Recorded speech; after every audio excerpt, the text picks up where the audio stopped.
আসসালামু আলাইকুম। বসিল বসন্তের বাতাস, লাগলো ভাইয়ার বিয়ে।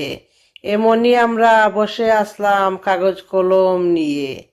বিহবি লিখতে হবে ভক্তি উপহার, নইলে নাকি অঙ্গহানি ওই যে বিয়েটার। আশা করে বসেছিলাম ভাইয়ার হবে বিয়ে, ভাইয়া যাবে শ্বশুর বাড়ি বরযাত্রী নিয়ে। আসলেন ভাইয়া ভাবি নিয়ে গৃহে আলো, নতুন ভাবি ডাকবো সবাই, কতই কি যে হলো। ভাই বরদন রক্তের বাঁধনে, যদিও পৃথক হয় নারীর কারণে, হা নারীর কারণে।